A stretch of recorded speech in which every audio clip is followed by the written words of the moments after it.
আমি অনেকের মতো শুধু ফ্যাসিজমের বিরুদ্ধে কথা বলবো না।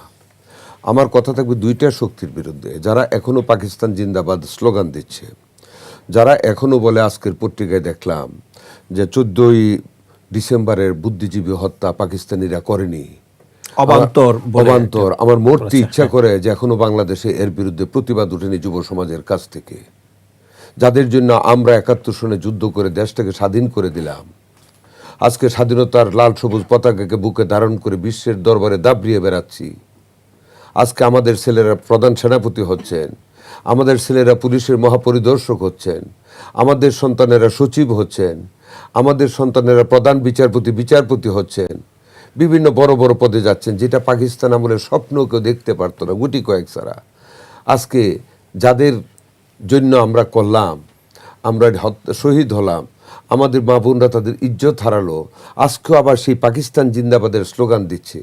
আজকেও বলতেছে 14ই ডিসেম্বর আমার শিক্ষক, আমি মহসিন হলের ছাত্র, মেধাবী ছাত্র ছিলাম বিদায় অর্থনীতি বিভাগে, গিয়াসউদ্দিন স্যার ইসলামিক হিস্ট্রির আমার টিচার ছিলেন, আমার সাবসিডিয়ারি ছিল মহসিন হলে।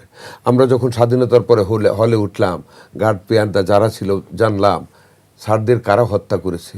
বললো, স্যার ওই যে শিবিরের ছেলে ছিল হলে, নামটা আমি বললাম না, ওরা ধরে নিয়ে গিয়েছিল। আজকে সেই দলটির ধারক বাহকরা বলে যে এটা পাকিস্তানিরা করেনি, ভারত করেছে। ভারত করবে, কিন্তু 14ই ডিসেম্বরে তো ভারত ঢুকে নেই ইয়াতে। আমরা তো মুক্তিযুদ্ধের চতুর্দিকে সারাউন্ডিংয়ে আমরা পাহারা ছিলাম ড্যামরার ওই পারে। ভারত তো পরে আসছে, পরে আমরা একসাথে ঢুকলাম। ভারত ঢুকে মারবে কেন এখানে?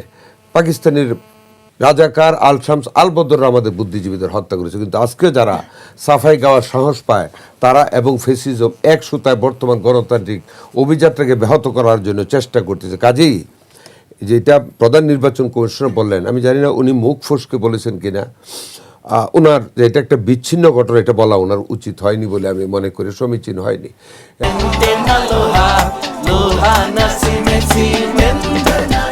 এটা একটা বিচ্ছিন্ন ঘটনা না, এটার পিছনে বর্তমান গণতান্ত্রিক অভিযাত্রাকে ব্যাহত করার জন্য যে কোনো একটা গোষ্ঠী বা একের অধিক গোষ্ঠীর সমন্বয় করে তারা নির্বাচনকে বানচাল করার জন্য একটা প্রচেষ্টা, পরিকল্পিত প্রচেষ্টা চালিয়ে যাচ্ছে।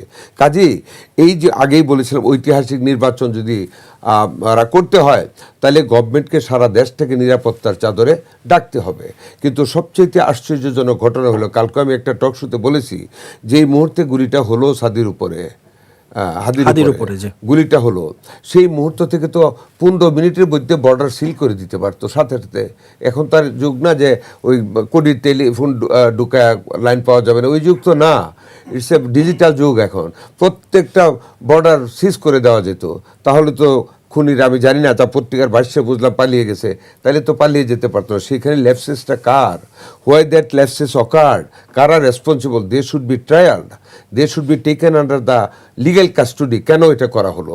তাদের বিরুদ্ধে নেওয়া উচিত। 2 নম্বর হলো, শুধু একটা পক্ষকে দোষে ও আরেকটা পক্ষকে সুযোগ করে দেওয়াটাও সঠিক হবে না আমাদের, যে শুধু ফেসিস্টরা করছে বা আরেকটা গ্রুপ করেছে স্বাধীনতা বিরোধীরা, এটা বলবো না। আমি বলবো দুইটা গ্রুপই যারা এই দেশে গণতান্ত্রিক শান্তি চাচ্ছে না, এই দেশে গণতান্ত্রিক অভিযাত্রাকে অব্যাহত গতিতে সামনে এগিয়ে যাক, এরা কেউ চাচ্ছে না। একটা হারানোর ব্যথা আর একটা গড়ানোর ব্যথা, এই দুই ব্যথার ভিতরে কারা নিহত, কারা নিহিত আছে এটার ভিতরে, কারা এই কাজ করতে পারে, তাদেরকে বের করতে হবে। এটা খুব ইজি ম্যাটার। যারা হাদিকে গুলি করেছে সেই ছেলের পরিচয় পেয়েছে, তার